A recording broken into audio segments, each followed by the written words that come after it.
Hey, Nice Games Club listeners. So we're from Minneapolis. We say that on every episode, or we're near enough. And if you've been following the news, you know that this last weekend was a very eventful weekend in Minneapolis. We had protests. There's been police violence. I just wanted to let you know that we're all safe, physically safe, and we want to spend some time in the next episode talking about these incidents and what they've meant for us personally. But today we're not going to talk about that. We're just going to go to our regular episode. So tune in again next week to kind of hear our reactions and thoughts on current events. Yeah, we did leave a few notes in the show notes where you can donate to help people. There's one example is welovelakestreet.com.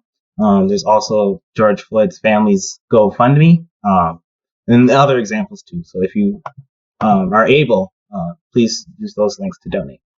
So until you hear more from us next week, stay safe, and we love Minneapolis, and we love you too. From multiple high-priced locations in Minneapolis or near enough, this is Nice Games Club, the show where Nice Games devs talk gaming and game development. I'm Ellen Burns-Johnson, and I make nice games. I'm Steve McGregor, and I make nice games. And I'm Arthur Croy, and I too make nice games. For this week's episode, our topics are leadership and pricing. And so, if everyone's ready, let's start.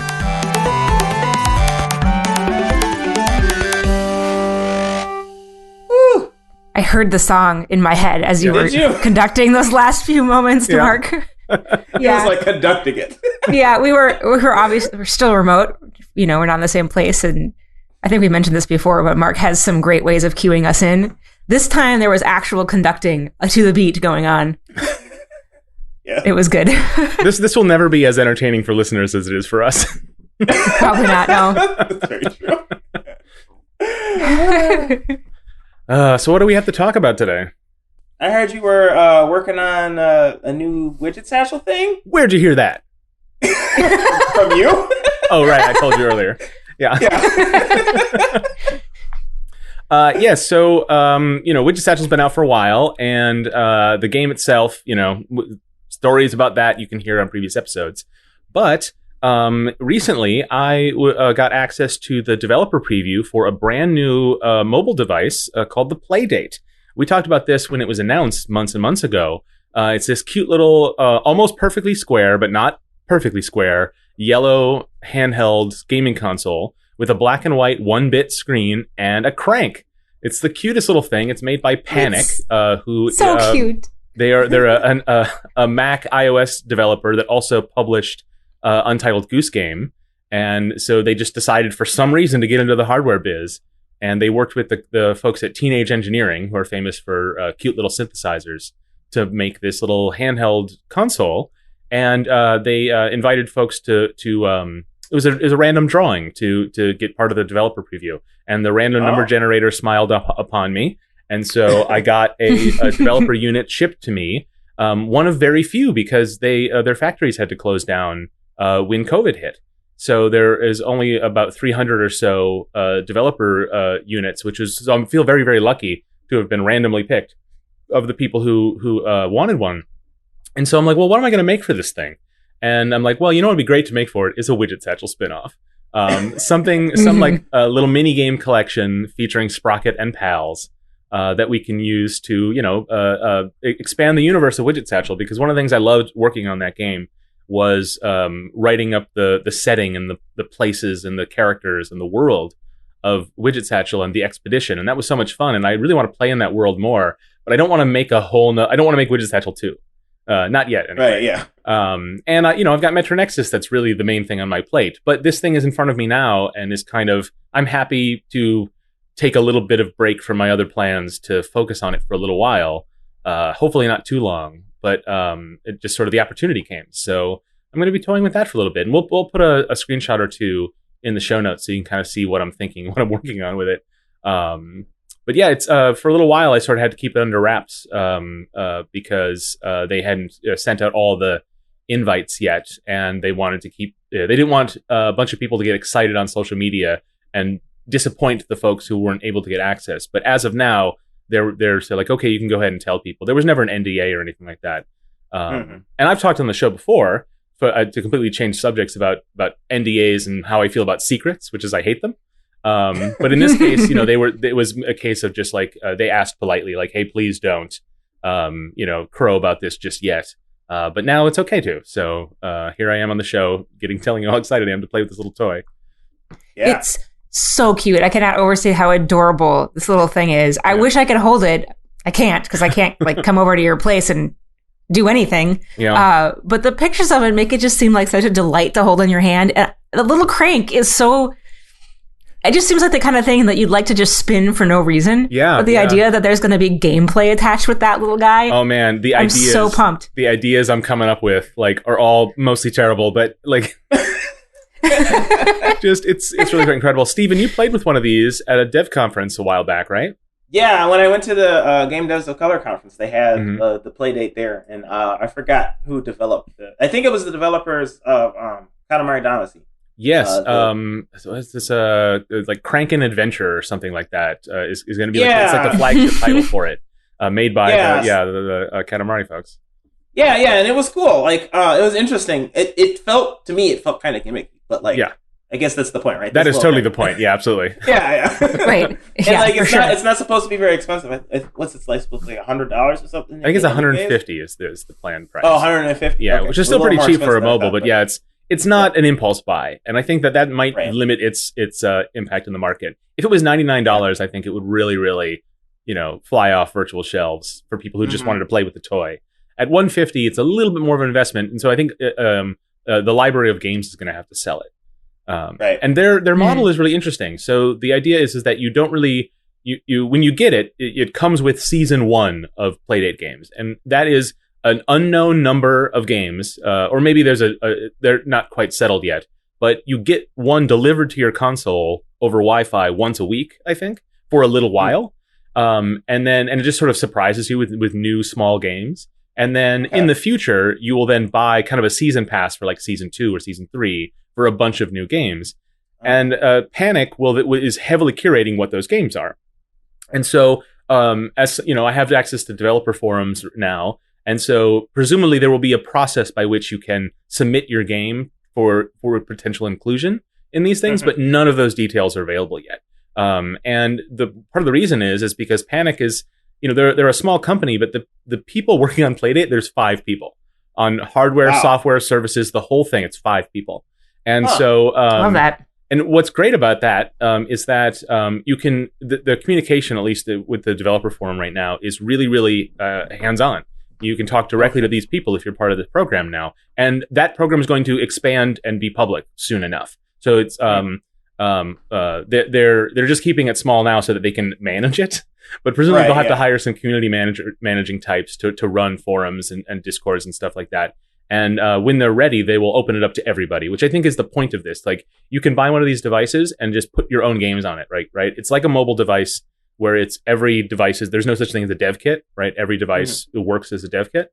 And the device I have will, once the firmware is updated, will just be a retail unit eventually. And so that's pretty exciting, like their philosophy, but their business model is still not quite clear. And so that's another reason why I'm doing a Widget Satchel spinoff, because I have no idea if I'll be able to sell anything I make, right? I might just only be able to share it. Like put it, I'm able to put the package online for people to download and put on their own devices, or potentially be part of this season system, which is not something that anybody should count on if you're making a game for this, because we don't really know how their selection process works, or even if that involves any kind of financial compensation. Like, no details are available yet, and so I'm sort of treating it as a little side mission in my game dev career.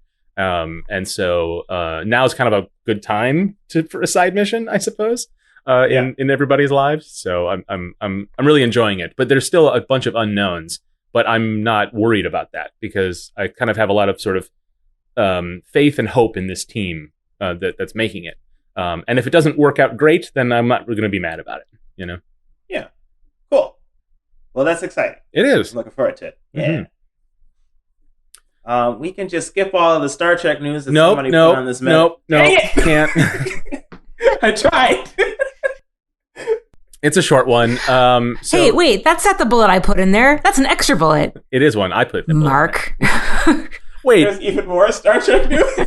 Ellen, you don't get Well, mad this is the about fact- Star Trek. You're my Star Trek ally. I've got your back. Okay, good. What's up? So from where we're recording this episode, it was just 2 days ago, but it'll be old news by the time you hear this. But too late. I want to talk about it anyway. There's a new Star Trek show on the way. So CBS, which is the holders of the Star Trek franchise, they have put out Star Trek Discovery, Star Trek Picard. There's an animated series called Lower Decks that is going to premiere this year. There's a spin-off series about Section 31. There is so that's 4 shows. There's also going to be another animated show on Nickelodeon for kids, which I think is really, really cool because Star Trek needs to be for kids, I think. And then this 5th series that they've just announced is called Star Trek Strange New Worlds, and it's a spin-off featuring Captain Pike, the number 1 character played by Rebecca Romaine, and Discovery's version of Spock, and the 3 of those characters on the USS Enterprise before Captain Kirk. So it's just a spin-off from Discovery because those characters appeared in season 2 of Discovery. And but they were so well received by fans that everyone was like, oh, we would love to see more of these characters, because for those who watched Discovery, the main cast of that, they leapt into the future and went away from the established setting of that show. And so we were never going to see those guest characters again. But now they have their own spin-off. And the best thing about it, I think, is that it's going to be an episodic series. So unlike a lot of modern drama, which is heavily serialized, like everything's a soap opera now. And that's fine, I guess. But one of the strengths of Star Trek, and I like serialized Star Trek, I like the new shows, and I love what DS9 did, for example. But one of the strengths of Star Trek is like it can introduce a lot of ideas. And the new shows haven't really done that. They've introduced 1 or 2 big ideas. And that has its place. But Star Trek is at its best when it's like 40 minutes of one weird idea. And it looks like this new series is going to be that. And so that's cool, because what it means is that Star Trek's doing both, which is not one or the other. So I'm really excited. It's going to be cool. But we're not going to see it for 2 years, probably. Because production cannot start for quite a while. Even things like pre-production, staffing, all that stuff, it requires a lot of meetings and stuff that can't all be done over Zoom. So things are moving slow for stuff like that. So patience. There's like so much Star Trek in the works, but so little is imminent. Yeah. Well, it'll happen. It'll happen. There's little things to get excited about in the meantime, but there's a lot of waiting to be done for everything, right? Like video games are being delayed. Like everything is moving a little slower, and we have to find ways to sort of stay hype, right? Yeah. Ellen, what are you hype about? I know. What am I hype about? What am I hype about? You put in the notes a couple of things you were playing. Well, these aren't really things I'm like super hype about. They're just like things that I have found myself doing lately. So first, I have a tabletop gaming group that I am part of that meets every other week. I have multiple gaming groups. So I have a D&D group that meets every week. Used to meet in my basement. Now we meet on Discord. And then my board gaming group used to meet every other week, and now we're playing roughly every week, kind of, sort of, on Tabletopia. So I just like bringing up some of the new games that I play, because I like talking about what people are playing, what new things that they're exploring. So I just figured I'd toss that in here. So the 2 things that I'm playing right now, aside from D&D, we were playing a game called Tang Garden on our board gaming group.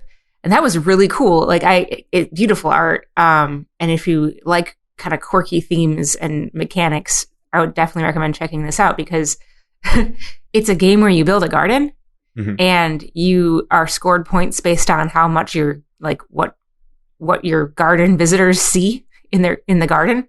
It is really interesting. So that was pretty cool. And then the other thing, I just don't have a lot of time to play like big games at the moment, because of some various work things that are going on. But I am getting some time to play this tiny little mobile game called not Two Dots. It's Brain Dots. Brain Dots. And it's got like this brain training theme, which I don't really pay any attention to, because it just doesn't. You know better. Because I think that's fluff. Oh, this game looks really cute. It's so cute, yeah. So if you're trying to train your brain, read a book. But if you like to play a cute little puzzle game, check out Brain Dots. And the premise is you've got 2 dots and you need to bring them together. And the way you bring them together is through drawing and physics. So you can draw on the screen, and as soon as you raise your finger or your stylus, then gravity kicks in. So like you get to make ramps and weird loops and things like that to try to bring the dots together. It's really fun. Oh, wow. Yeah. Cool. Yep. Okay. So that's got me hyped in a small, cute way. I'm downloading it right now. Yeah, for sure. I'll play it later. Yeah, for sure. Let me know what you think. Like, it's really interesting. They have like some mechanics around getting additional pens so you can draw like in different ways with different pens. Oh no. And I completely ignore it. It's so interesting. I don't even play with that mechanic at all. It's all for me about like bringing those dots together. Mm-hmm. Yep. Stephen, what are you playing? Well, we've been playing a little bit of Civilization. That's right. Mm-hmm. That's been fun. Mm-hmm. It's weird because I really never considered myself into 4X games, but now I'm playing Anno 1800 and Civilization now. Yeah. I'm a completely changed man. And so I guess we're like sort of migrating a little way away from Star Trek Online. Yeah, so listeners have known we've been checking in every week on our Star Trek Online play, but this Saturday we were like, let's try something different, and Martha, you may remember her, suggested Civilization because she's a huge fan and she's talked about that on the show a lot, and we're like, okay, fantastic. So we all loaded up Civ 6 and been playing that, and that's been fun. Yeah. I'm enjoying it a lot because I'm focusing solely on like religion. Yeah, and none of the rest of us are. Religious conquest, which is a weird thing. I mean, we don't talk about religion very much in the show, but like I am a theist. I believe in God. You're a man of faith. Yeah. So I was interested to see like how that translated to gameplay in Civilization. Mm-hmm. I think the previous Civilizations, Martha was describing it, previous Civilizations had like religion as an aspect of it, but it wasn't like you couldn't win by it. Right. So there weren't a lot of mechanics with it, but now there are. Yeah, it helped. Yeah, it helps you, but like now you can win with it, and so like I was interested to explore that, and so I've been doing that in Civilization, and it's fascinating because it's like an additional layer that is like separate from most of the game, which is that's what I really admire about it, because the Civilization does a really good job of matching theme with gameplay. And when it doesn't, you really notice it. And so that's how good it is, because it's so effortless. It seems so effortless that the little places where it seems kind of silly or unusual are extremely noticeable, where other games, they would just be whatever. And the religion aspect is fantastic because we're all playing on a team because we all want to be friends. And but the religion element is something where you can have competing religions even if you're on the same team.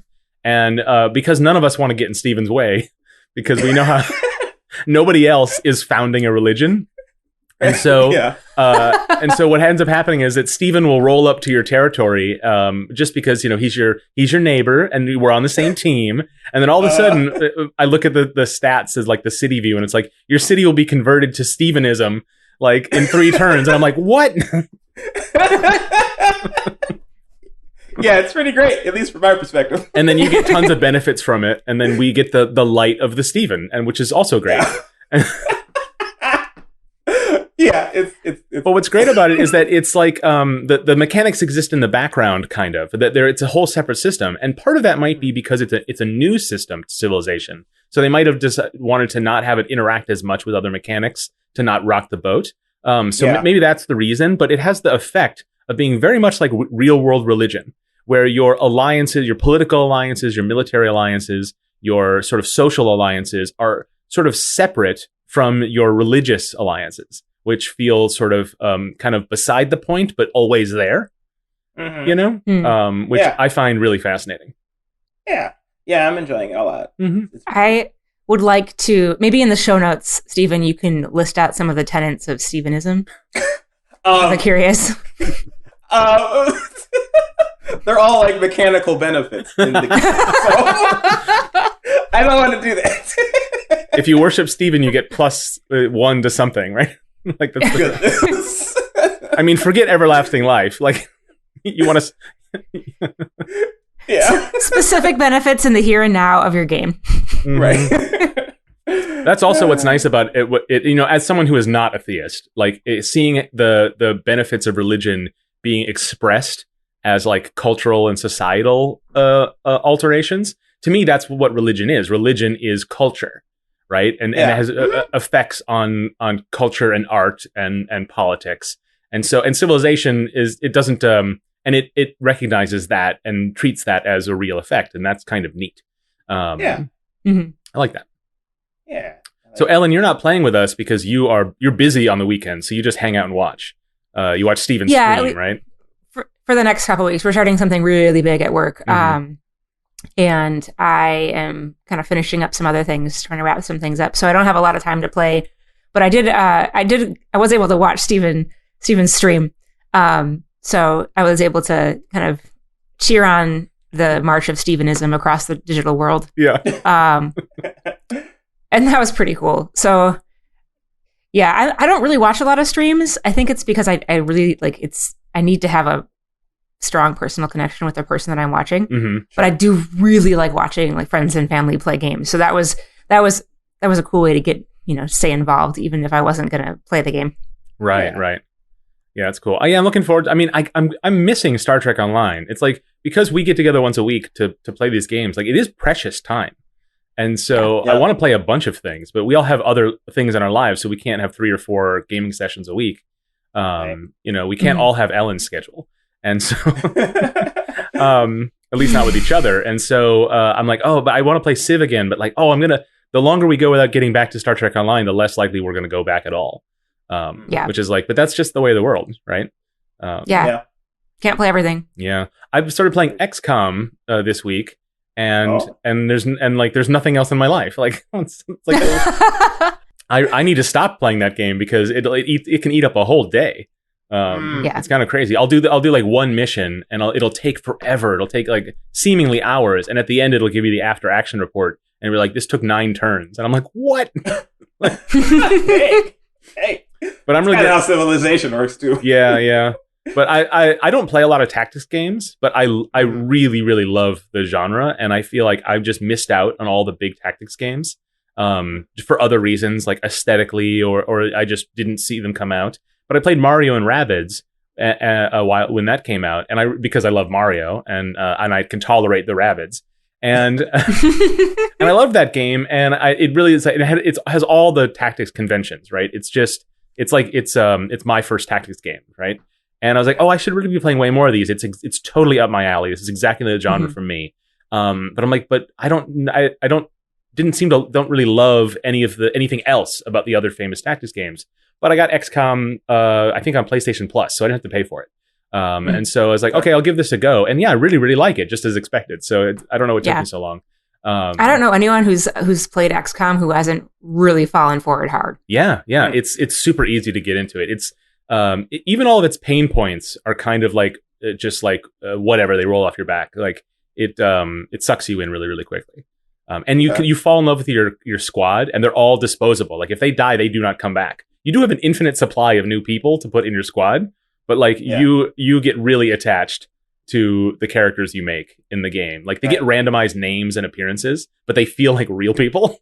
It's like it's very effective. Like it's all an illusion, but it's all extra textual. It's all not part of the mechanics, but it really, really is a good effort to make you feel like you really.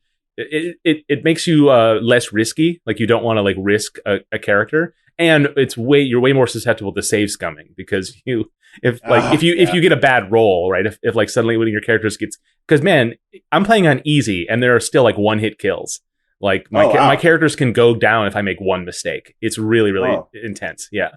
But it might be just because I haven't played a lot of these games, even though it seems to be the format for me. So I might not be good at it yet, but like I'll like lose my favorite character, and I'm like, all right, that's it. I'm going back to an autosave from 2 hours ago. Like I'm going to redo all of that because because the last 30 seconds didn't go great for me. Mm-hmm. That is dedicated leadership, Mark. I smell a transition. I wouldn't go that far, but we can move on to the topic. Yes.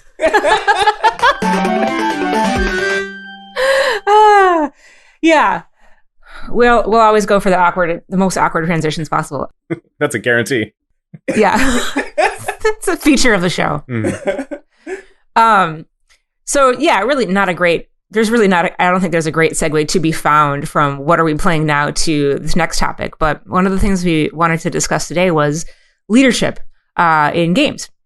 So I gave everyone a bit of homework, which I'm sure you guys were super happy about. Yeah, it was like great. 5 minutes. I loved it. I love homework. It's great. And we'll get to that in a little bit, but the kind of the context I want to set, or the boundaries I want to set for this discussion is, what does it mean to be a leader in games, whether you're looking at a leader as an individual person or as an organization or company, and what are kind of the different flavors and the spectrum of leadership. And I was hoping we could start with some examples before we start digging in, looking into those topics and qualities more broadly. Mm-hmm. So the homework I gave to you was to come up with a couple ideas of people or organizations who you'd consider to be leaders in games. And that led to some really interesting pre-recording conversation about what does it mean to be a leader, but that's really what we want to talk about today. So I asked you all to come up with some examples, and then we're going to share them really quick. So I'll start with mine, but what we want to just share is what did this person or organization do? Who are they? And why do you think of that as a good example of leadership? So I have a couple. I wanted to call out Jane McGonigal. So she is a PhD who works in the Games for Change space. Mm-hmm. She's written a couple books. She's done a TED Talk that was really popular. It's like a TED Talk that she did back in 2012, but it's still referenced really frequently now. And the books that she wrote were Reality is Broken and Super Better. And Super Better talks about a game that she was involved in that helps people heal faster, or helps, and it's focusing on the psychological aspect of healing. It's a really cool story. And I think I chose her as an example of game leadership because I think she does a great job of getting in front of an audience and telling a story about what games can do that's not really part of the mainstream depiction of what games are. Yeah. And I think that she's been a pretty powerful voice in the serious games, the development of the serious games industry over the past 10 years or so. Mm-hmm. It's really picking up, it's really exploding. And I think that in large part, that's because she does a good job of explaining how games change us for the better in a way that anyone can understand. Yeah. So Jane McGonigal is my first one. And then Alexei Pajitnov, who was the developer of Tetris, is one of my other ones. And nice. Yeah, for sure. And I picked him partly because I think his story is actually way different than Jane McGonigal's. Obviously, he was developing Tetris decades ago. Right. Tetris was released around the same time I was born. So it's definitely a different period of time. But he's just a guy who was making a thing that he really believed in, and then he just shared it with people, and people got excited about it. And now it's, one of the most influential games of all time. Yeah. He's been given awards from different organizations for pioneering the casual games market. It's really an interesting story, and a totally different path into leadership. If you want to read more about it, there's a really cool graphic novel called The Games We Play.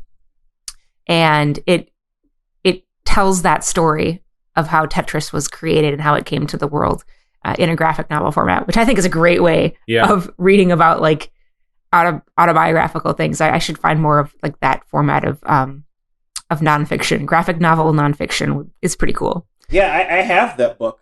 I have not finished it yet, but I got 3/4 of the way done. It was very good. I tend to not finish books. That's fine. But yeah, it was great. It was a good read. Mm-hmm. Yeah. Yeah. His story is really interesting because he developed the game in Soviet Russia, working for an arm of state government. and so he never had any expectation of owning his work. And then and how just the story of him, like how he handled that situation and how it moved on to eventually becoming a commercial product, and then eventually the Tetris company and all of that, like his sort of like adapting to how the situations of the real world, sort of in kind of a leader by example, I think. Like really interesting. Yeah, for sure. And then the third example I wrote on 4, but that exceeds the parameters of the homework. The third example would be Ryan Sumo, who we interviewed. Well, for us, it was last night. For listeners, it was last week. Who is doing amazing work in the Philippines. And one of the things he talked about on the interview was how he just started up an IGDA chapter because there wasn't one, and he felt there needed to be. So he did it. Yeah. Yeah. It's very impressive. Yeah. Like that's leadership, right? Mm-hmm. That shows that like leadership is not always about big things, right? Yeah. It's about big actions, right? And that can be done in small ways or you know, at a local scale. Right. It doesn't, you know, and that's why it's hard to come up with these names, because the people we know are people who are probably known by many. Right. And so it's we can reach for smaller examples to sort of inspire people, let them know that like, yeah, you don't have to be a big shot to be a leader. Right. Yeah. Yeah. Can we skip my turn? No. Dang it. I had a hard time. Well, like Mark was saying, I had a hard time with this because, like, I don't know. I don't know if it's because like I'm not regularly thinking about like who's the leader in our industry, or what. I don't know. Like I guess the name I came up with, which I mean, if you've listened to the show for it, it wouldn't be that surprising, is Masahiro Sakurai, who developed Smash and Kirby games. So like, maybe he's more of a personal hero than right. leader. But I think Steven's given up on Stevenism and is going to be converting to Sakuraiism. Yeah. But like, what I really admire about him is that like the way he develops games, like he builds games so that like they're easy to get into, but there's a lot that you can master within them. And so like all of his games that he's like led have been about that. And so I like basically most of his games because of that. I don't know. It feels like there's a lot of ways you can continue with the game and learn about it and understand it more due to how he develops the games. And so like his leadership has led to a lot of those products that I enjoy. Yeah. So he's like he's a leader in like as an example in the industry, independent of his leadership of his company, right? Yeah, which is like a separate kind of thing. Like he's famously a hands-on leader, right? Yes. Like a lot of executive producers they have to step back. They can't be part of the day-to-day work because that can diminish your value as a leader. But he's sort of been able to do both. Like he's in there tweaking every character in Smash, and it seems like the people who work for him like worship him. He's not seen as a micromanager. I mean, who's to say what goes on behind closed doors? But he seems to run that company as a way of like everyone is servicing his vision in a way that normally can spell a lot of trouble. But there hasn't been any indication that that's the case with him. Well, one thing that's fascinating about Sakurai specifically is that like he's actually a contractor. He has his own company. I can't remember. I think it's just Sora Limited. Yeah, right. Like, he doesn't work for Nintendo. Yeah. Yeah, he doesn't work for Nintendo, but like, he doesn't really. I don't think he works for most of like the people who make the games that he's done outside of stuff. I think he just contracts, and like he is contracted to be a manager of a team. Oh, so his company doesn't have employees. It's just his I think it's just him and his wife. Yeah. Who does all the UI in Smash, right? Yeah. And so like it's actually really fascinating that like he's still being asked to work on Smash, even though he's not specifically an employee of Nintendo, due to how important his influence has been in those games. Yeah. Yeah. So I don't know. I find that to be really fascinating, and I found that to be really cool. But like, Oh, who put Reggie on my list? That was Mark. I donated Reggie to you. Reggie is also awesome. Mhm. Reggie Fils-Aimé, who recently retired from Nintendo as the CEO of Nintendo of America. But like his leadership has been important because like he's been so influential in providing. I mean, in just like providing like how do I describe it? He's like explained the message of Nintendo to American audiences in such a way that like we could cheer for Nintendo more. Yeah. And that's really cool. Well, also leading the industry in that philosophy of like play is important, right? Yeah. Yeah. As games became more cinematic, I think he was making sure that like his influence, which is really on behalf of Nintendo, right? Like the thing about Nintendo of America is much power as they have in Nintendo, they're still a subsidiary, right? But Reggie was really responsible for like spearheading the marketing of the Wii and the DS, and like sort of establishing Nintendo's presence worldwide, and the idea of like games for everyone, like games for kids can be played by adults, games for adults don't have to be mature, like in rated M in that sense, and like making sure that was so that games didn't. So you have people who are like saying like I love Animal Crossing and I love Doom. Like I think Reggie is if we didn't have Reggie, I think that would be more of a niche attitude, right? Yeah, very true. Mm-hmm. Also, I mean, he's a black dude who's the CEO of a company, and that's great for me. I like that a lot. But like, I had a hard time coming up with a list of people in this, and I'm not exactly sure why. I think maybe it's because like, I mean, maybe part of it is like I'm part of the industry. And so, like, the people I know who maybe I consider leaders, I don't consider leaders just because, like, I'm so friendly with them. Mm-hmm. I don't know. But maybe also, like, I'm trying, I guess, to aspire to be somewhat of a leader myself. So, I don't know. Mm-hmm. I don't necessarily have a guide so much as, like, an idea of, like, what I want to be in terms of a leader. And so I'll, like, pick and choose personalities and information from other people and like create what the ideal leader I would like to be. Mm-hmm. Mm-hmm. And so maybe instead of thinking of people as leaders, I think of like the personality traits and qualities that some developers and such have in the industry, and I'll like. And I think of them in that way instead of specifically a leader. Yeah.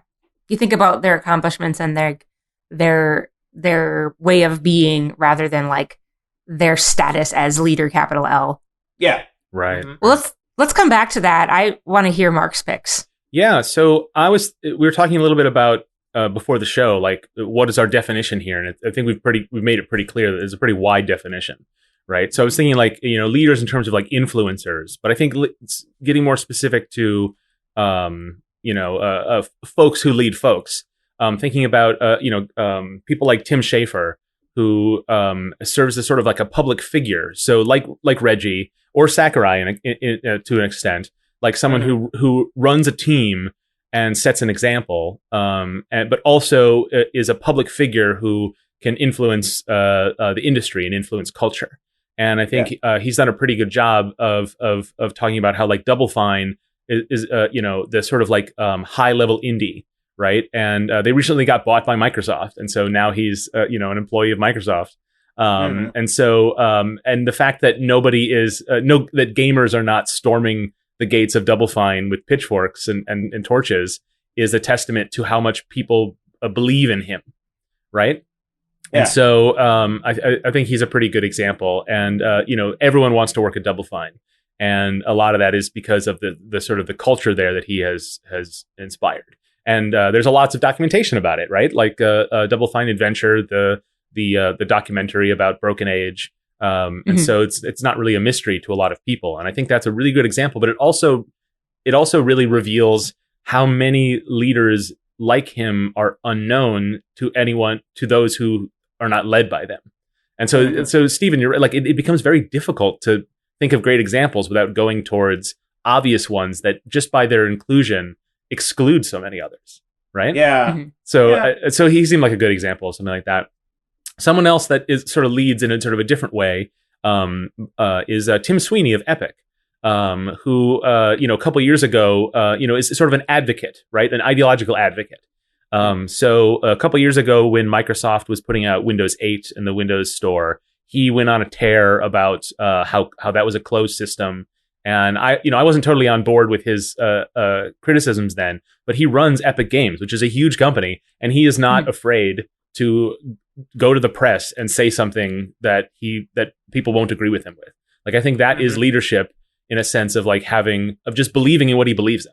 And I think that's really interesting. And more recently, he has talked a lot about with the Epic's Game Store being under constant fire from gamers for its unfair exclusivity and whatever. Like his company makes Unreal Engine and Fortnite, which are two behemoths in the industry. And Fortnite makes gobs of money with a business model that I'm not super excited about. Listeners to the show will know.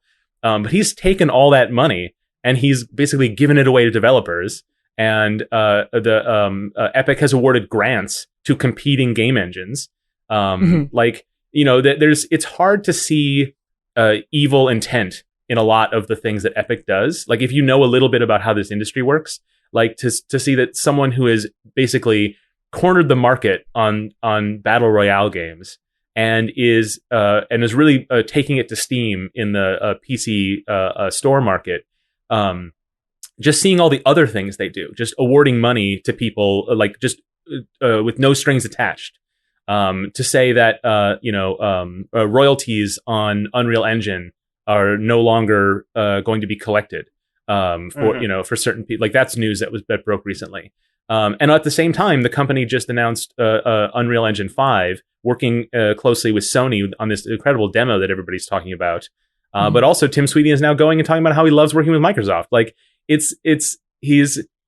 think it's easy to have reactions to certain things he's done, but and I've had positive and negative, but he's done a lot, and I think that's leadership, right? Is to sort of keep moving forward and changing the way you do things based on the reality on the ground, and doing all of that has earned my admiration, despite the fact that Fortnite is responsible for all of it, or for a lot of it.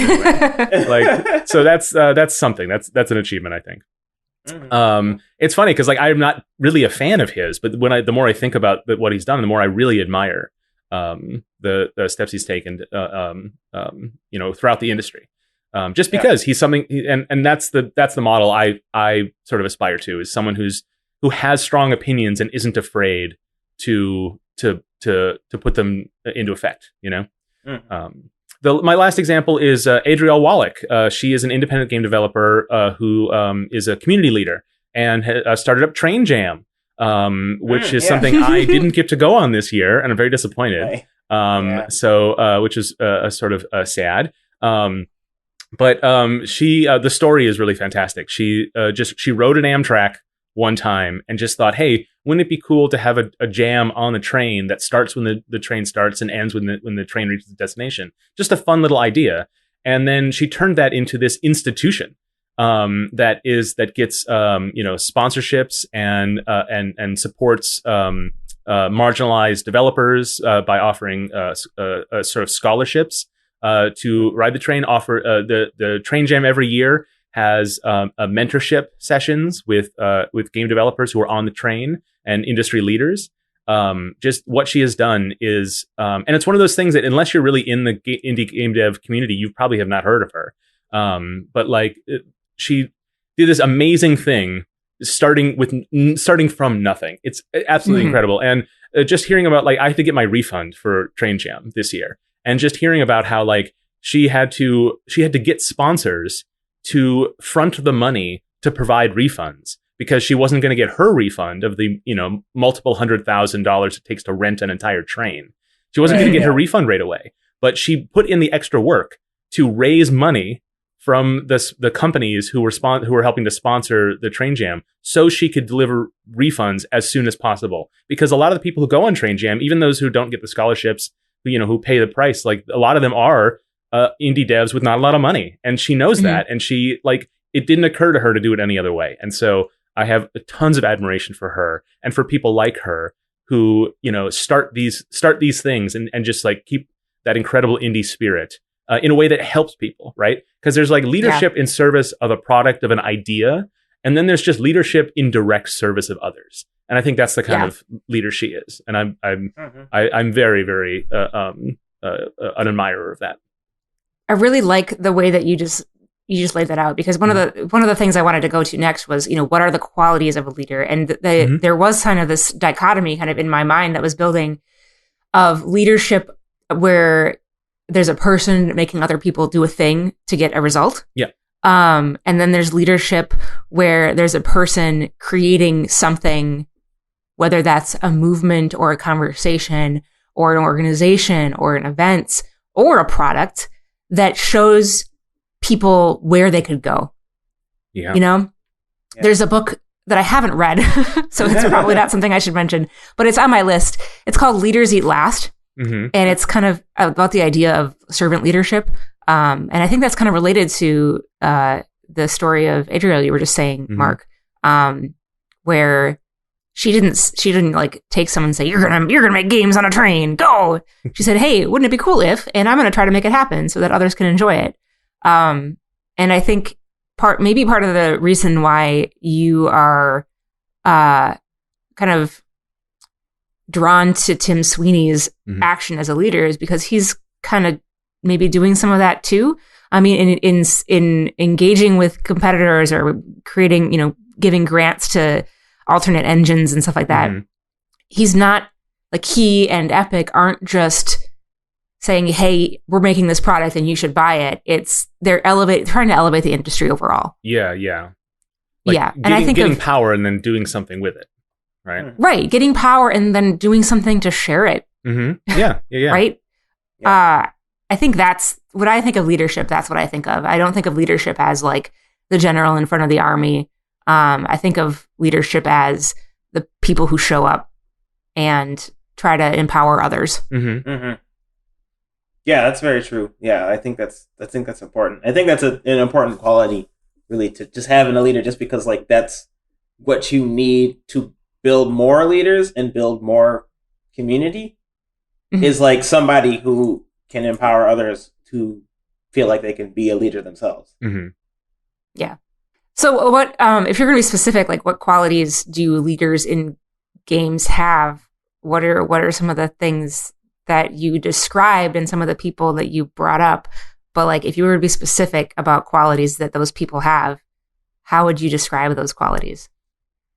That's a good question. Yeah. I think it's tricky because, we sort of hit on a couple of them as we talked about our examples, but I think it's being able to recognize the balance between serving the vision and then adapting the vision, right? If you're leading people and you have an idea of what you want to do, and I'm speaking as generally as possible because this can apply to a game you're making as a team leader or a project you're leading as a community manager or something, but you have like, this is what I want it to do. And then, so leadership is about like inspiring others and doing the work to make that thing happen. But also, especially if you're working with a lot of other people, and depending on how you are compensating them, to literally, right? Like what, like they'll be there to inspire you to adjust that vision, right? Mm-hmm. And that comes down at a pretty simple level, like running a team that's making a game. Like you have this specific notion of how you want it to work. But how do you manage others who have a different idea, and how do you adapt that idea? And do you both serve a larger notion that then each of your implementations can be adapted to do? And I think a good leader knows the balance between that, knowing when to say like, oh, I want to make everybody happy, so we'll all just do everybody's ideas.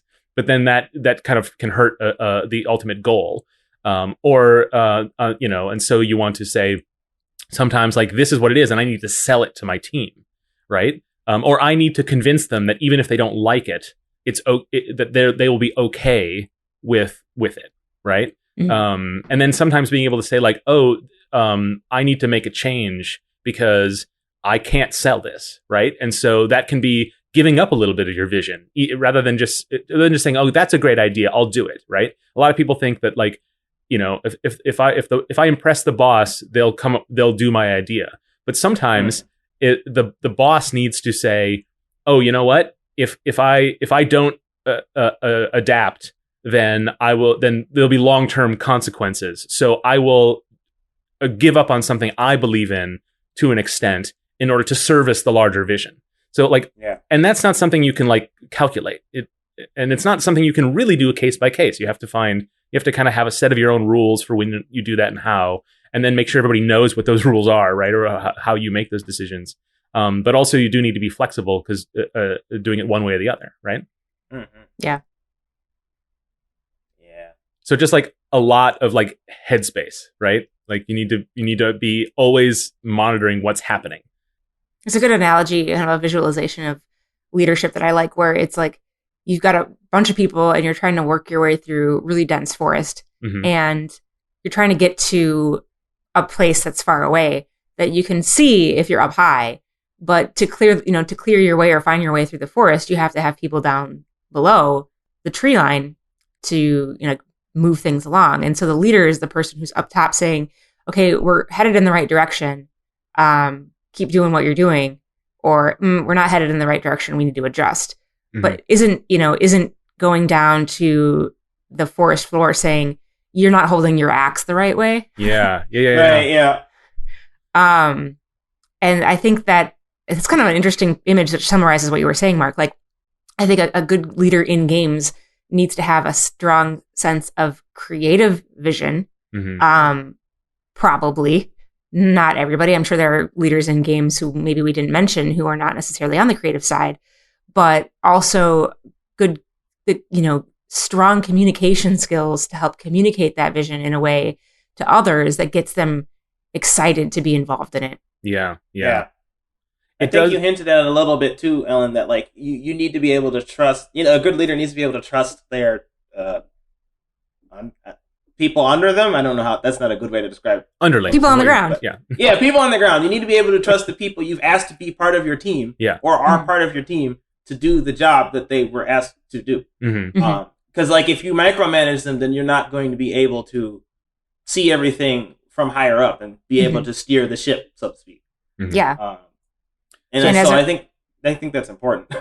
Yeah. Well, and as a result, if you as a leader are micromanaging people, that erodes their trust in your vision, because if they're telling you how to hold, a stylus, then you're not looking ahead at the market or the larger needs of the game that the story that your game is trying to tell, or whatever you're involved in.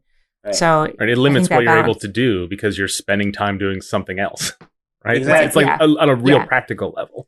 Right. So, Mark, I think that the balance you described is really, really key. And Stephen, your example of Sakurai is, I keep thinking back to how he really is hands-on. He really does. He holds the axe. So that is an interesting exception almost. But maybe he used to in the past. Yeah. I think he's actually it's kind of interesting because the way that Smash has progressed. Because now Smash Ultimate and Smash 4 were developed in partnership with Namco Bandai, right? Yeah. And so there's a team that he has of, I think it's grown. It used to be I think when they started on Smash 4, it was 4 people. Now it's 8 people or 10 people that are specifically focused on balance, and they will analyze all of the data that they get from various things, and then make or design tweaks for the characters that they want to change, and then they'll bring that to Sakurai, and he just approves them. Whereas with Brawl and Melee, I think he was the person who was making all of the balance changes before the game came out. Oh, okay. So it's an evolution a little bit. Yeah, so he's adapted with the times, and so he is really leading a team that does the changes now. Well, I was thinking of it in terms of smaller projects where a leader also has to get their hands dirty because there is work to do, right? Very true. The idea of a high level leader, who is above the tree line, that is something a leader has to do regardless of the scale of a project or a team. Yeah. But at a lower scale, a leader is also really has to do some of the work. And I think the key might be that the leader has to carve out their own area of work rather than doing something that other people are doing, like directly overseeing, because then you can get into micromanaging. But you can still have a leader like Sakurai in the past who would actually go in and tweak those numbers because it was his job to, right? It wasn't his job to overrule anybody's things. So it can be kind of tricky because I think a lot of people come into leadership from another field. And so the question of giving that up is something you have to consider, right? And it's hard for so many people, right? It's hard for everybody. Yep. So last question I have on this topic is, thinking, let's put ourselves in the visionary roles for a second and thinking about, games in the near future. What kind of things do we need leaders in games to be doing for the community? That's a good question too. I think we need leaders to keep leading and making games that they want to make. And make the games that they want to make, because it'll lead to a larger diversity of kinds of games we can make. Yeah. Because I think ideal, what I would love is if we had more people who did not feel limited by the market to create what games they want to make, or alternatively, the market to better embrace different types of games. Yeah. Because then we could just have a bunch of new games that we haven't seen before, and that would be very exciting, at least for me. And so that's something I would like. So I would like more people. I would like more leaders to try to carve out their own space in games. Yeah. Break new ground. I agree with that. Yeah. I think it's they need to have they need to have a belief, right? They need to have their own, like you said, the games they want to make. And so they need to have a direction that they can sell to a team, sell to a publisher, sell to the public. Because it's the only way we get that diversity, because there's way too many great leaders who deliver product, but that's independent of their leadership in games, right? To move the industry forward, to move the field forward, to move the artistic elements forward, they need to sort of lead in a different way, not just about delivering the best, highest resolution Call of Duty ever. That's a great leader, but that's not what we're talking about, right? We want something better than that. Which isn't to say there isn't innovation in those games, but And then the other thing I would say that is important for leadership is to set examples that will then inspire new leaders, and to directly lift up new voices. Right? Yeah. To find people on your team or people outside your team who will lead the next thing, right? Or to step aside in favor of somebody else because they have a great idea that you think they could do a better job executing than you. And so you put a little bit of your resources into getting them somewhere where they need to be, where they can be a leader. And that's a pretty generic. I don't have any prescriptions for making that work. But that can happen within a company, within an industry, within a community, in lots of different ways. Yeah, for sure. Yeah, that makes sense. And I think the only thing I'd add to that is what do we need game leaders to do and have in the future is just be courageous, right? I mean, try to make good games, and if something that you make isn't good, have the courage to keep going, learn from it, and try again. And, try to tell your story, because as Stephen was saying, one of the ways that we push the boundaries of the industry and the art is by creating space for new types of games and creating space for people who haven't been represented, in the industry in the past to come in there and add their voices to it. So that takes courage, and you can find that no matter who you are.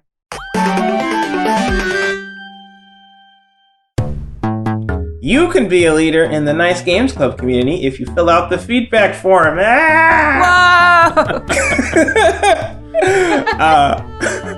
Feedback is important, and we love iterating off of that feedback, and because we want to understand what our listeners want from the show. And so if you specifically, one thing that we have in our feedback form right now is how frequently do you want to hear roundtables like this one? Because if you're looking for more of this kind of content, we'd like to provide that for you. So let us know. you can do that at nicegames.club/feedback. What was that URL, Steven? nicegames.club/feedback. I don't know if I got that. Can you give it to me just one more time so I know I've got it? nicegames.club/feedback.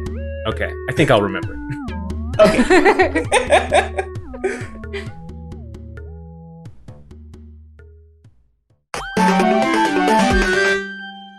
I don't have a good transition to the next topic. Okay. That's perfect transition right there. Pricing. Well, This costs money to make. So, yeah. Okay. so wait, Stephen, you're telling me things cost money, Yes. which is why we have to choose pricing for stuff. Yes.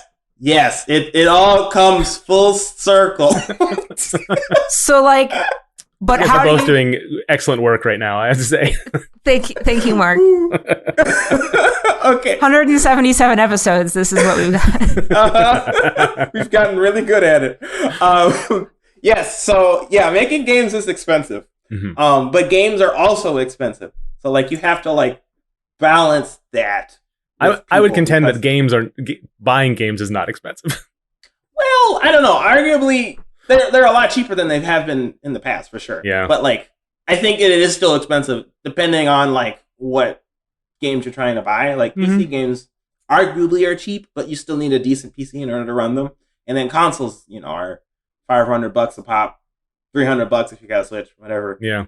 So it's still an investment. Right. It is. Takes a little It's bit. real money. Yeah. Yeah. So, but they're cheaper than they ever been in the past, and that's something I want to talk about too. Is that like pricing has changed and evolved in a way that is, it's moving quickly. Mhm. Like it's helpful to like think about that now and analyze like where you should progress, or how you should price your game, on whatever market you're trying to sell it in. Yeah. And it's also different per region too. It's not just like the US has its own like pricing system, Mhm. but like trying to sell your game in Europe versus trying to sell your game in Japan versus trying to sell your game in the Philippines or wherever, it's all different.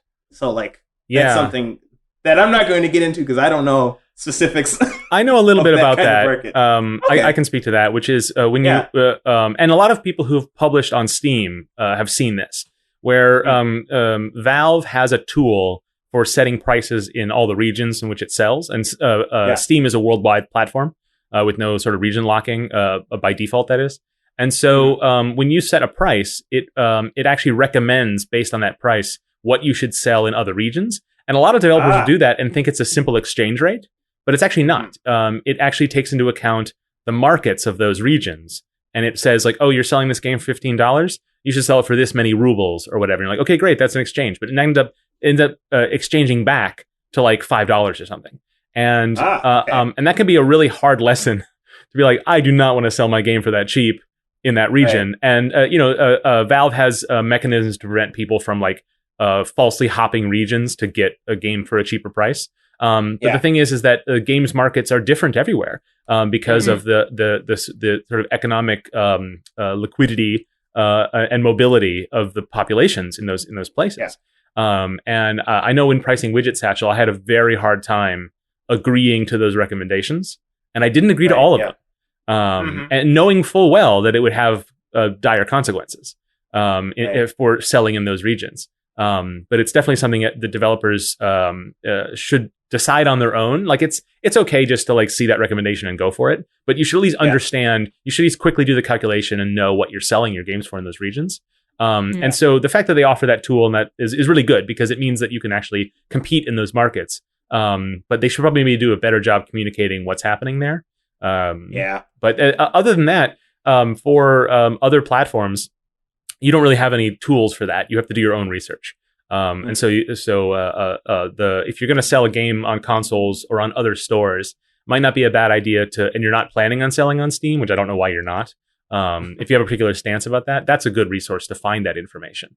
If you're, trying to figure out what the relative cost in New Zealand would be or wherever, Right.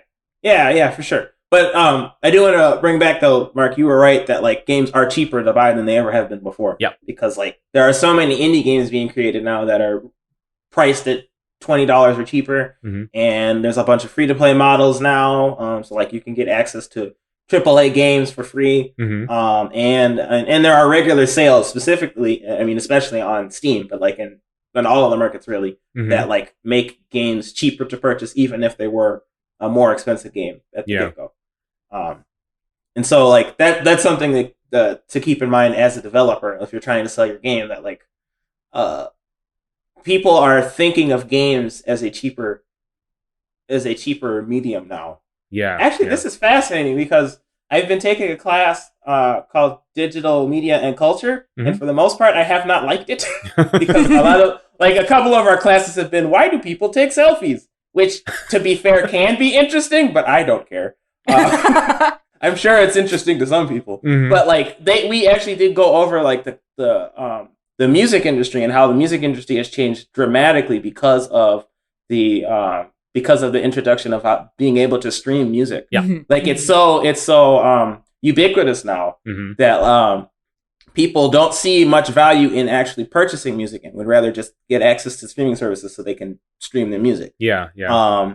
And so record sales are very low, and like there's not as much interest in going to live shows and stuff as there was in the past, largely because like they can access all of that music for free or for very cheap through services like Spotify or YouTube. Yeah. And then it's pay per play, and Spotify or whoever pays the artist for every listen. Right. And so it's amortized over for a subscription cost. So it's not given away for free, but the actual ultimate, it's kind of like free to play in a sense. Like the user treats it as free, and then but it's this sort of like incredibly low cost commodity product now. Yeah.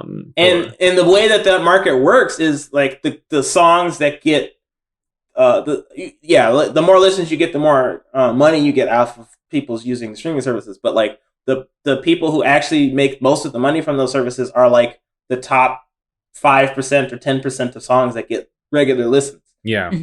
Like a lot of pop music and stuff get a lot of the listens, whereas the more niche songs and artists that you could listen to get very, very few funds from it. It's become that kind of a service where I think people were thinking it was going to be more like a supermarket where like because you know everybody wants to get apples and stuff and everybody's trying to sell those. People will go to the store and go, oh, I can get this very obscure food that I really like. And so they'll get a decent amount of sales from people who are selling this obscure food can get these sales. But what really is happening is everybody's going to the supermarket, quote unquote, to get apples, and nobody really is paying for obscure food. Right, the durians. Right. The durians or whatever. Yeah. And so I think there's a little bit of fear in the video game industry, that like that will happen to games. And like we've seen a little bit of that kind of stuff happening with Stadia is a streaming service for games. And I mean, as we said before, games are cheaper to purchase than ever before. Yeah. Well, Stadia Stadia is not, it does just sell games, right? Yeah. Like that's true. You can get their subscription and it's like Xbox Gold or PlayStation Plus or whatever. But that's one of the misconceptions about Stadia is that it's like a service that it's like a Netflix for games or something. You're right. That's one of the reasons why Stadia is a hard sell for a lot of people, is that you still have to buy games for $50 or $60 or whatever. Yeah, I guess I think the service I was thinking about was the iPhone service. What's that called? Oh, Apple Arcade. Yeah, Apple Arcade. That's a streaming service. Yep, and that's like similar. Game Pass, where it's like a curated library, right? Right. Yeah, and Game Pass exists and stuff too. That's another good point. Like all of those services are things now that people can access. And Epic Game Store will give away 2 free games every week, and a lot of them are recent indies. And those, when you download a copy, Epic will pay the full price to the developer. So it's not quite the Spotify model, thankfully.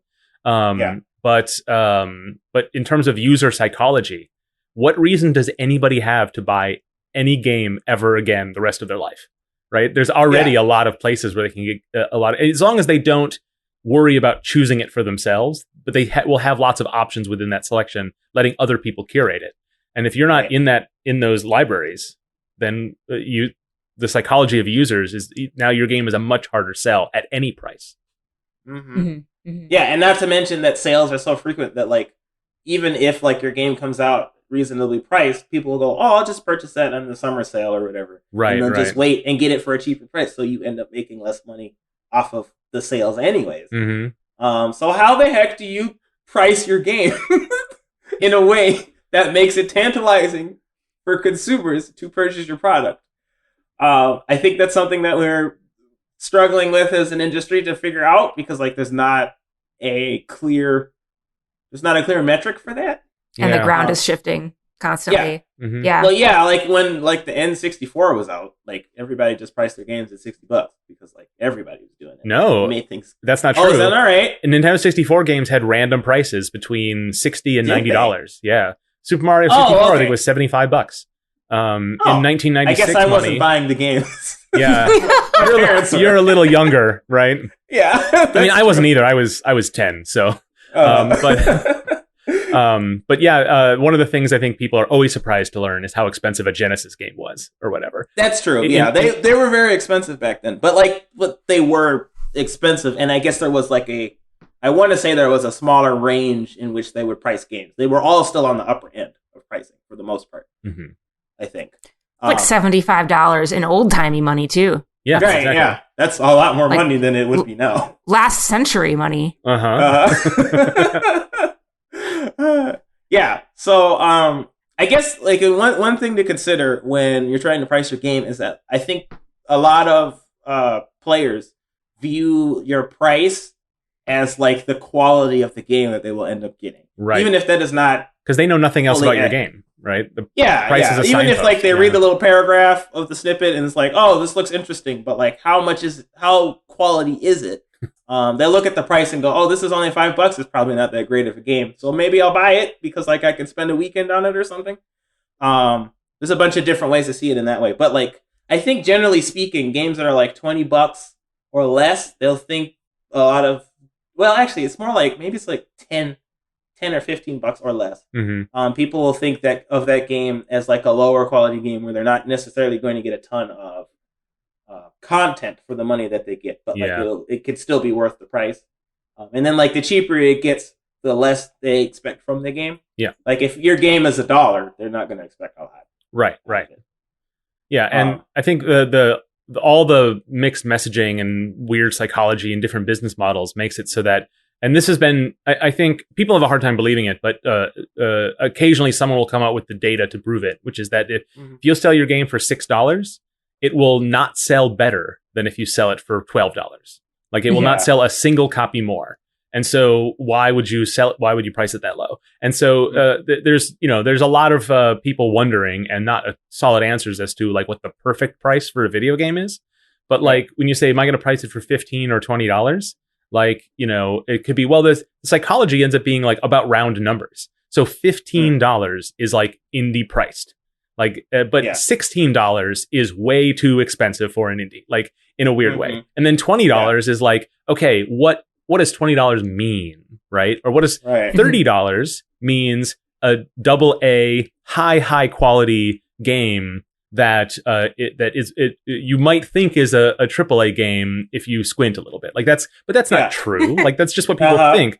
And whereas I think like $20 is like, well, what is that even, right? But and that may not be true soon enough. And all of it comes down to like a herd mentality. Like if we all priced our game at $25, that's what indie games would cost. Like, Yeah. And I think the market is so huge and the potential market is so large that it's hard to think of it in terms of every dollar more means that many fewer purchasers. Like as if it's a calculation you can make. But so much of it is based on these like tiers and how Steam does it. Like what do games launch at on Steam? How many Steam games launch with a launch discount? What is the average launch discount percentage? It all feeds into that. And it's just so much data that when you are a one individual developer trying to come up with the one price for your one game, like there's just no answer. There's no answer, Yeah. Oh, go ahead, Ellen. I was gonna say, what this kind of reminds me of? Just to kind of like completely unrelated industry, but the conversation kind of reminds me of this, would be like pricing your food. If you're someone making food for some kind of restaurant or all different kinds of restaurants, how do you price your food? Because like some of my favorite games of all time are where I purchased for under $15. Yeah. And they didn't have a ton of content, but the content they did have was so compelling that it's stuck with me. I bought the soundtrack. I follow the fan art communities, and I don't think I've had that kind of really hard hitting experience with any game that's been over $25. Which is kind of like, if you can think of an analogy, like the restaurants I go and visit over and over again are the ones that I get to enjoy with my friends, like Northbound Smokehouse. We have it's like a nice outdoor patio. It's beautiful. Pergola with like hop vines, and they have great microbrew beer. And you can get a burger there or fries and things for like less, like $10. It's not like a high priced restaurant where I'm going to be buying a multi-course meal and asking a sommelier what kind of wine I should be getting. Like that, those are fun too, but the places like the restaurants, and to just finish the analogy, the games that like stick with me in my soul are not necessarily the really expensive ones. Well, it's about the value you get out of it, right? So you're describing an experience which is, it's not that you like it because it's cheaper. It's because the things you get at higher costs don't have a lot of value to you. Yeah, and that might just be me as a consumer of both food and games. Don't eat your games. don't do that. That's bad. Like the play date is super cute, and you probably could crunch it. Don't. Like there is no direct connection between the things that I'm linking here, but yeah, that is interesting. I don't know. I don't know if that really should that kind of knowledge that like there isn't necessarily a direct correlation between the emotional impact of a game and the price of a game for the consumer. Should that weigh into a dev's decision about pricing? Yeah, maybe. Yeah, I think that's fascinating that you bring that up, because I think that with AAA games that are almost always priced at $60, those games have so much content in them that like you could play that game for several months and you'd still have more content to go through, because like assuming how quickly you consume the content, obviously. And so like those games are priced at $60. There are $60 games that are just 15-hour adventures. That's true. But you know what? I feel like those are rare most of the time. Yeah, I think it's this, that $60 is so standardized, and that's a benefit of standardization, is that then players, they have no psychology about it. So games are $60. Like that's what they think about like AAA console games. And so however long they are, however much content they have, if they're an ongoing game that they can play for years or something they can finish in a weekend, they will come away from that thinking that was worth $60. Indie games, it's the psychology of what the price is worth, as you described earlier, is much, much stronger, right? And as you're playing, you're constantly thinking like, was this worth the $25? Was this worth the $8 I spent? And when you go to review it on Steam, the question is this worth the money? Whereas nobody reviews a AAA game that way, right? Because I disagree with that. I think you think so. I think that because I think that people like will look at a game, and if it costs $60 and you only get 5 hours, 10 hours of content, then they'll feel like they judge it based on the amount of content they get. Like the price in AAA games is standardized so that they're $60. Yeah. And then like they get extra money for microtransactions or whatever. But like if like a game like Resident Evil 3 came out recently, and I think that the game is only like about a 5-hour long campaign. It looks good. Right. And, like the remake, right? The quality. Yeah, the remake. Yeah. Sorry. And it looks good, and like the quality is there, but like there's just not a lot of content unless like you replay the same campaign over and over and over again. And so it's very different from an Assassin's Creed or a Mario game or something where like there's tons of levels or tons of side quests or there's so much content in them. And so I think people are comparing like Assassin's Creed, blah blah blah, to Resident Evil 3, the remake, and going, oh well, this game only has 5 hours of content. It's not really worth the $60 price. Do you think that's more about it being a remake? Like, no, I don't think it's because of remake. Okay. I think it's because of the content. Yeah. There's probably a threshold, right? A minimum threshold.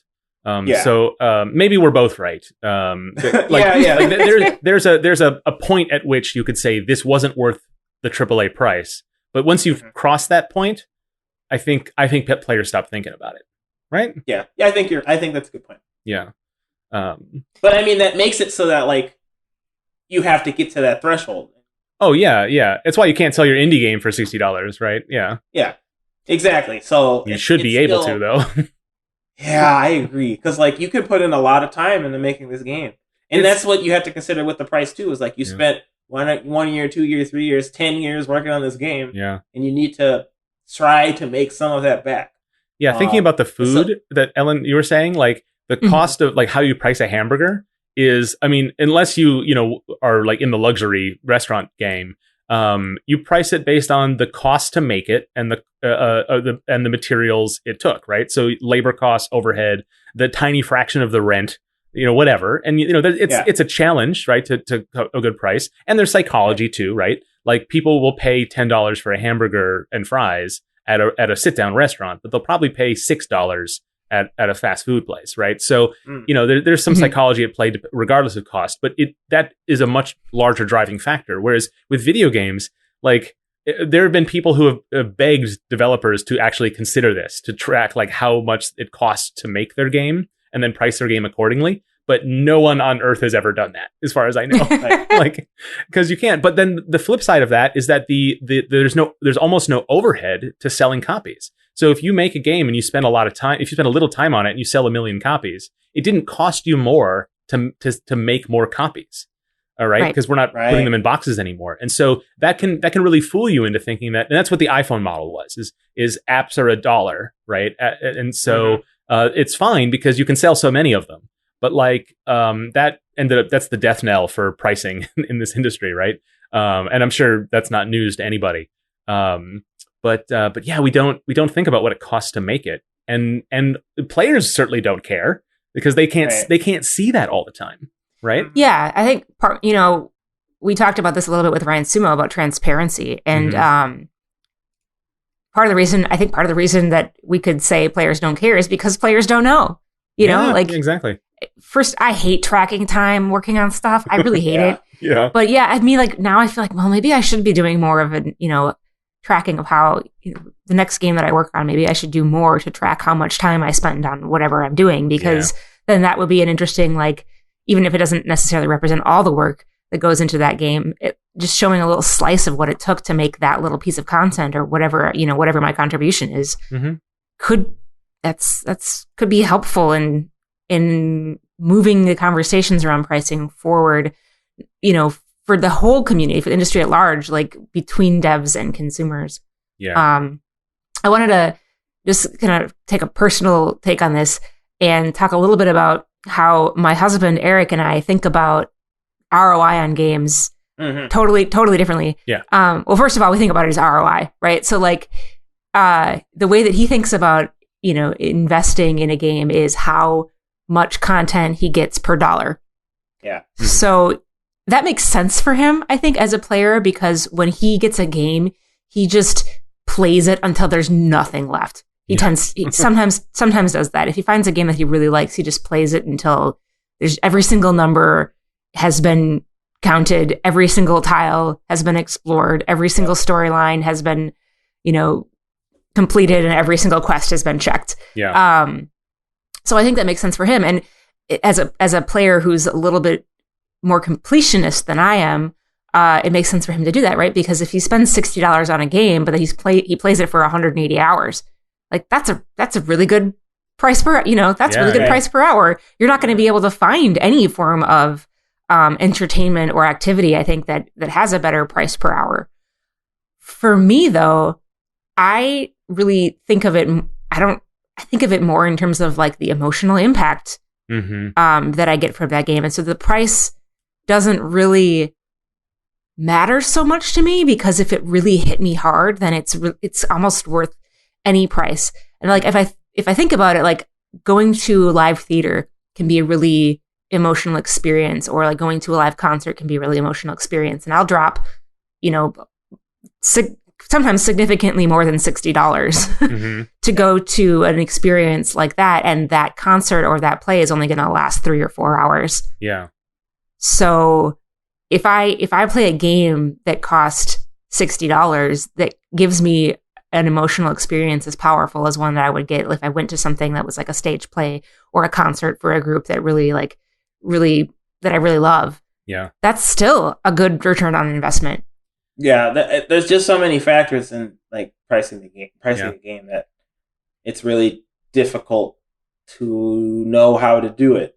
Yeah. I guess like if I were to make some general guidelines as to how you can improve or how to price your game, I would just think about like how much content that players will experience or players are likely to experience, to be clear. Mm-hmm. In your game, and then price it according to that and according to like traditional models. So like, for example, if you think that your game has about as much quality as a popular indie fighting game, then you should price your game around that.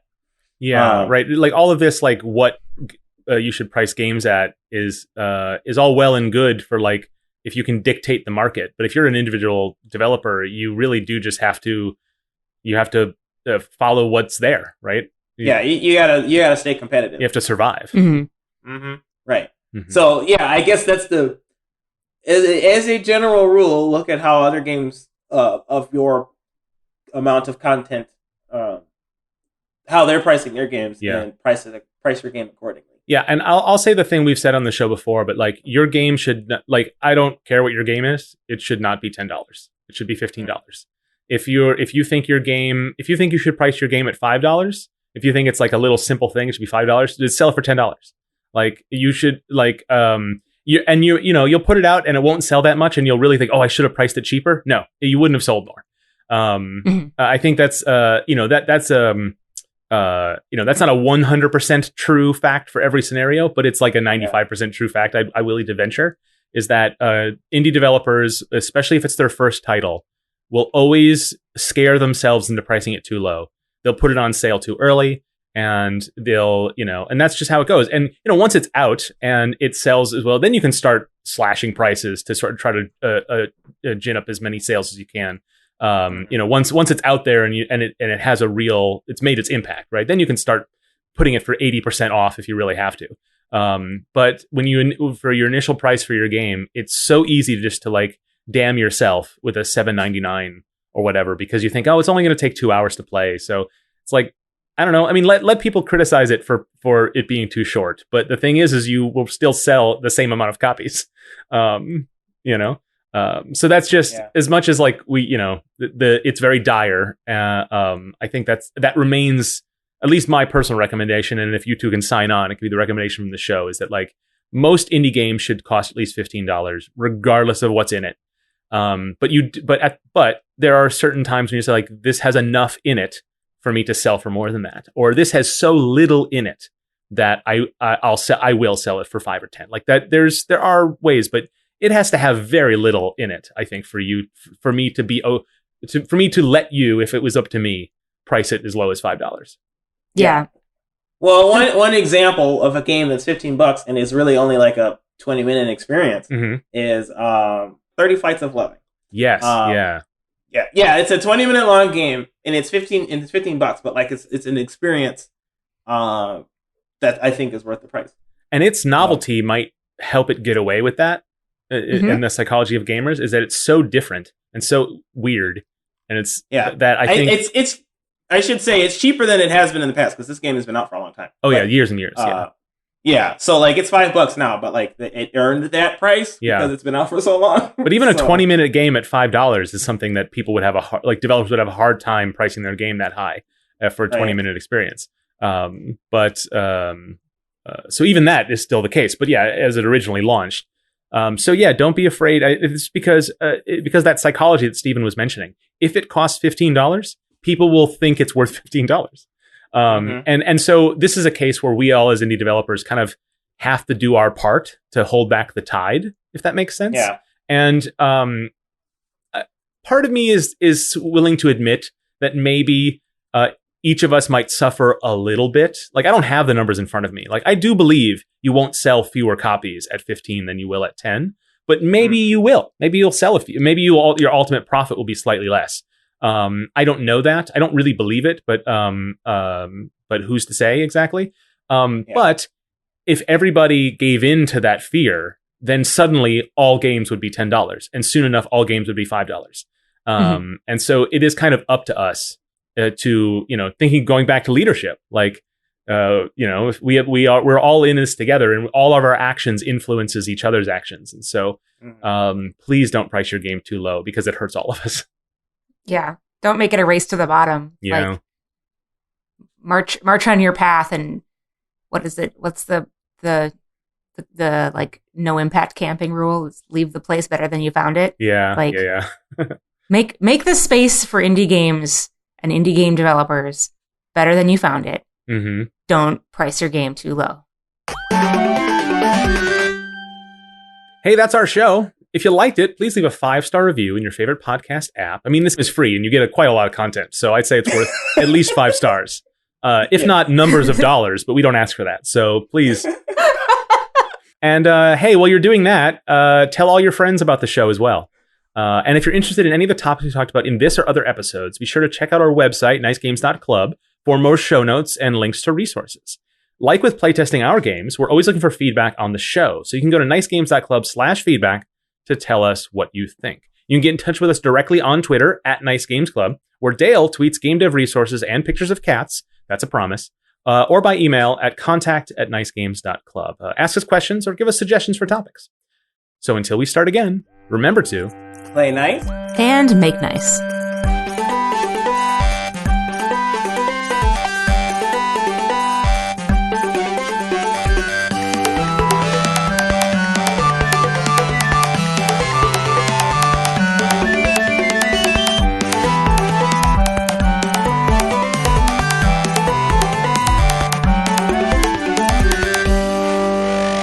Okay, should we do the blur?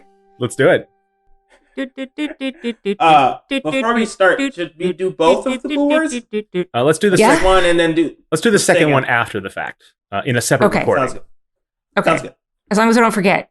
Yes, Right. we won't. It says blur. Okay. We might, but let's not worry about it yet.